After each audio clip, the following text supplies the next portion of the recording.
महाराष्ट्र में विधानसभा चुनावी बिगुल बजते ही राजनीतिक गलियारों में हरियाणा पैटर्न की चर्चा ने जोर पकड़ लिया है।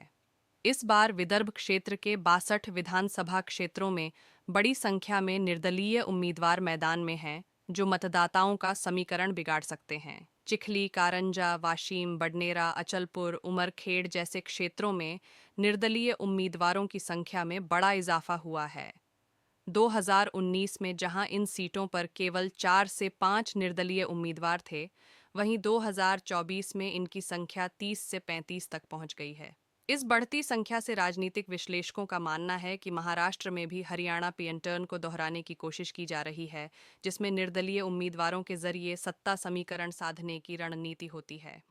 हरियाणा विधानसभा चुनाव में भाजपा ने निर्दलीय उम्मीदवारों के समर्थन से जातिगत और क्षेत्रीय ध्रुवीकरण करते हुए सटीक रणनीति अपनाई थी, जिससे सत्ता का संतुलन अपने पक्ष में किया। महाराष्ट्र में भी इस तरह के पैटर्न पर चलने की चर्चा चल रही है। नामांकन वापसी की आखिरी तारीख 4 अक्टूबर के बाद चुनावी मैदान का स्पष्ट चित्रण होगा, लेकिन अभी तक प्राप्त आंकड़ों के अनुसार 2019 के मुकाबले इस बार विदर्भ के अधिकतर निर्वाचन क्षेत्रों में निर्दलीय उम्मीदवारों की संख्या में उल्लेखनीय वृद्धि हुई है। दलित और मुस्लिम वोटों का विभाजन। दलित और मुस्लिम मतदाता वर्ग महाराष्ट्र की राजनीति में अहम भूमिका निभाते हैं, विशेषकर कांग्रेस, एनसीपी और शिवसेना के गठबंधन महाविकास आघाड़ी के पक्ष में। इन मतदाताओं के एकजुट होकर महाविकास आघाड़ी को समर्थन देने से भाजपा और अन्य दलों के लिए चुनौती पैदा हो सकती है। यही कारण है कि दलित और मुस्लिम बहुल क्षेत्रों में निर्दलीय उम्मीदवारों की संख्या में बड़ी वृद्धि देखी जा रही है, ताकि इन मतदाताओं का वोट विभाजित हो सके। मूर्तिजापुर, उमरेड, भंडारा, चंद्रपुर और अर्जुनी मोरगांव जैसे निर्वाचन क्षेत्रों में निर्दलीय उम्मीदवारों की संख्या 20 से भी अधिक है, जबकि 2019 में यह संख्या बहुत कम थी। बडनेरा सीट इस बार चर्चा का प्रमुख विषय बनी हुई है, जहां मौजूदा विधायक रवि राणा महायुति के उम्मीदवार हैं। यहां 33 निर्दलीय उम्मीदवार मैदान में हैं, जबकि 2019 में यहां केवल 8 निर्दलीय उम्मीदवार थे। इस प्रकार की बढ़ती संख्या कई निर्वाचन क्षेत्रों में देखी जा रही है, जहां निर्दलीय उम्मीदवार एकजुट होकर प्रमुख दलों के वोट बैंक में सेंध लगा सकते हैं।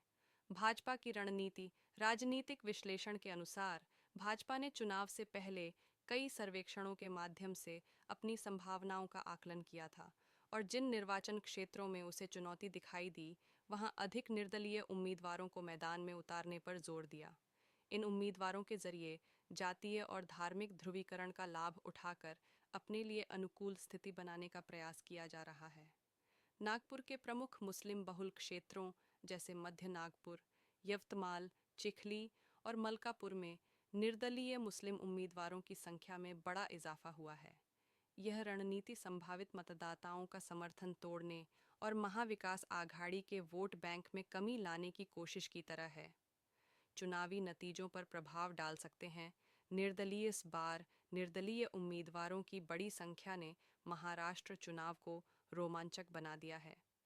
इस बढ़ती संख्या के चलते सभी प्रमुख राजनीतिक दल अपनी रणनीति बदलने पर मजबूर हैं।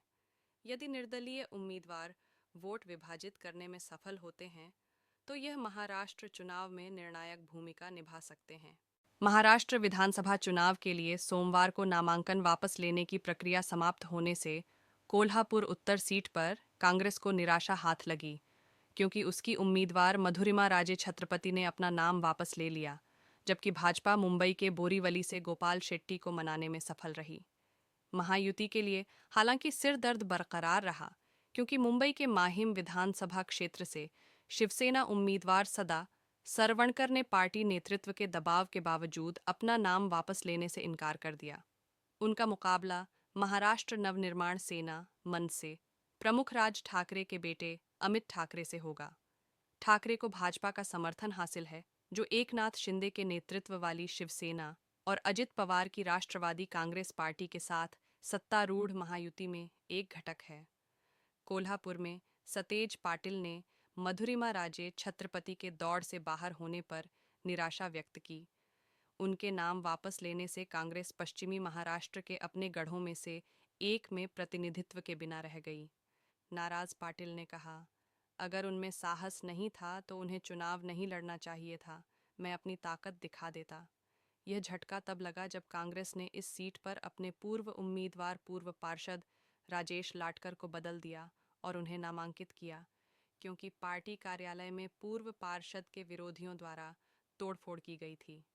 मधुरिमा राजे छत्रपति कोल्हापुर सीट से लोकसभा सदस्य और शाही परिवार के सदस्य शाहू छत्रपति की बहू हैं। सूत्रों ने कहा कि लाटकर को नजरअंदाज किए जाने के कारण नकारात्मक प्रचार की वजह से वह शायद इस दौड़ से अलग हो गई हैं। उन्होंने कहा कि कांग्रेस लाटकर का समर्थन कर सकती है, जो निर्दलीय के रूप में चुनाव लड़ रहे हैं। लाटकर ने कहा, पार्टी द्वारा मेरी उम्मीदवारी बदलने से पहले मुझसे परामर्श नहीं किया गया, जिसके कारण मुझे निर्दलीय के रूप में चुनाव लड़ना पड़ा।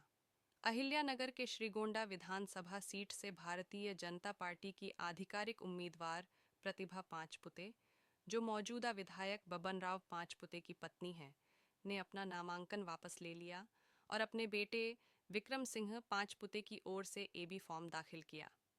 विक्रम सिंह राज्य भाजपा युवा मोर्चा के उपाध्यक्ष हैं। एक भाजपा नेता ने कहा, हमने विक्रम सिंह पांचपुते को उनकी मां के अनुरोध पर एबी फॉर्म दिया है। वह पार्टी के चुनाव चिन्ह पर चुनाव लड़ेंगे। भाजपा को उस समय राहत मिली जब पूर्व सांसद शेट्टी ने बोरीवली से निर्दलीय उम्मीदवार के रूप में अपना नामांकन वापस ले लिया और घोषणा की कि वह पार्टी के आधिकारिक उम्मीदवार संजय उपाध्याय का समर्थन करेंगे। शेट्टी ने 2014 और 2019 में 4 लाख से अधिक के अंतर से मुंबई उत्तर लोकसभा सीट जीती थी, लेकिन 2024 में उन्हें विधानसभा के लिए टिकट देने से इनकार कर दिया गया था।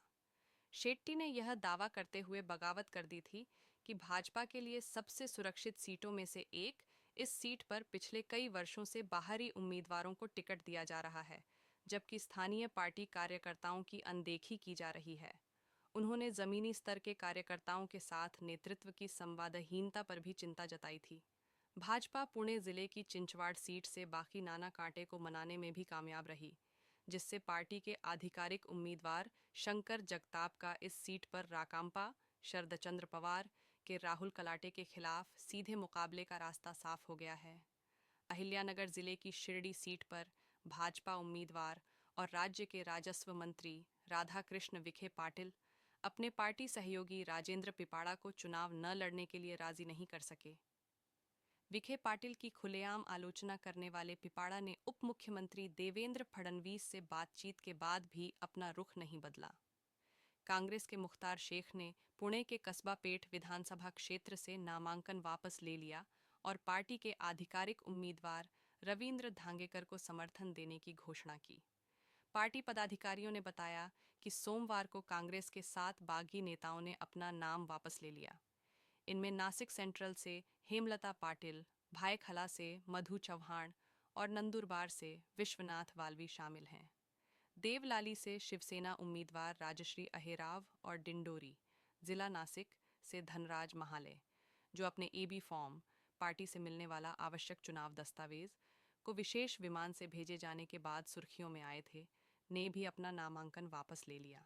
महायुति के सीट बंटवारे के समझौते के तहत आधिकारिक तौर पर सहयोगी अजित पवार के नेतृत्व वाली राकांपा को सीट आवंटित किए जाने के बावजूद शिंदे के नेतृत्व वाली शिवसेना ने दोनों को मैदान में उतारा था।